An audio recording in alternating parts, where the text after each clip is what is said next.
Gazette du Togo, une vision sur l'actualité togolaise et sur le monde. Jean-Pierre Fabre, dans ce communiqué, c'est vrai qu'il y a des choses sur lesquelles nous sommes d'accord, mais les points sur lesquels nous ne sommes pas d'accord, nous n'avons pas été d'accord, nous l'avons dit aux deux chefs d'État. En particulier, la date qu'ils ont souhaité ou qu'ils ont proposée pour la tenue des élections ne nous agrée pas et on leur a fait comprendre. Alors, moi, je voudrais... Oui, tout à fait. Ils nous ont dit que c'est une date indicative. Et ils ont insisté là-dessus.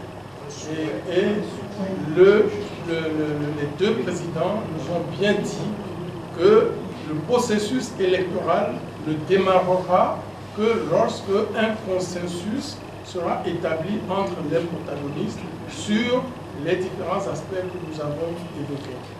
Moi, je voudrais juste revenir sur la transition. Comme vous êtes... beaucoup d'entre vous se posent des questions sur la transition. Vous savez, la transition, ce n'est pas tout simplement une volonté de la coalition de se mettre avec le pouvoir pour gouverner. Non, c'est beaucoup plus que ça. Nous avons une situation actuelle qui comporte trois aspects. Les aspects constitutionnels. En 1991, au sortir de la conférence nationale souveraine, nous avons doté ce pays d'une constitution qui avait pour mission de démocratiser le Togo. Et c'est cette démocratisation que le régime a refusée en nous ramenant à la situation, qui prévalait avant la conférence nationale, c'est-à-dire à la situation du parti unique. Aujourd'hui, nous vivons dans une situation constitutionnelle de parti unique de fait. Alors, le deuxième aspect, ce sont les institutions de la République.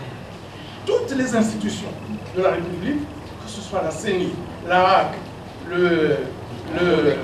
la Cour des comptes, l'autorité de régulation des marchés, l'autorité de réglementation des secteurs des postes de télécommunications, etc., etc., toutes les institutions de la République sont devenues des instruments de conservation du pouvoir. Or, ces institutions ont une mission, c'est de servir la République, c'est de servir d'instruments de contrôle, de régulation et parfois même de contre-pouvoir. Aujourd'hui, ces institutions ne jouent pas leur rôle. Et l'aspect électoral qui est très important, c'est que depuis que la transition a échoué en décembre 1991, c'est le 3 décembre 1991 que la transition a été arrêtée.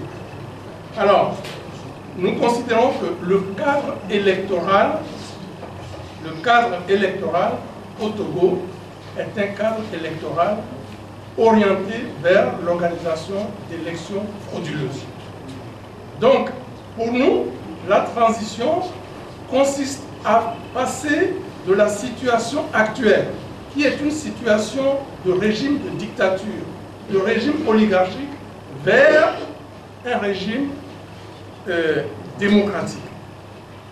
Donc, en corrigeant les trois aspects, les aspects constitutionnels, donc mettre en place des réformes qui font du Togo un pays réellement démocratique, comme le Ghana, comme le Bénin, etc., des pays qu'on trouve autour de nous. Et sur le plan institutionnel, il faut déverrouiller toutes les institutions pour qu'elles ne soient plus des instruments de conservation du pouvoir. Et puis, sur le plan électoral, nous demandons une remise à plat du cadre électoral pour que, désormais, les élections permettent de donner un sens au bulletin de vote au Togo. Aujourd'hui, nous sommes dans une situation où, après les élections, généralement, le vainqueur est déclaré perdant et le perdant est déclaré vainqueur. Nous ne voulons plus de ça. Donc, la transition doit servir à passer de la situation totalement anormale d'aujourd'hui à une situation normale. Donc, la transition, si on peut dire, comparant avec le football, ça sera la normalisation, en fait. Bien, donc c'est cet aspect-là que je voudrais, sur cet aspect que je voudrais insister à votre attention. Merci. La Gazette du Togo, une vision sur l'actualité togolaise et sur le monde.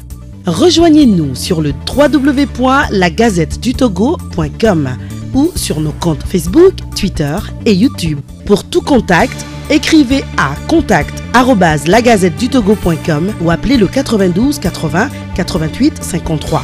La Gazette du Togo, c'est l'information en continu.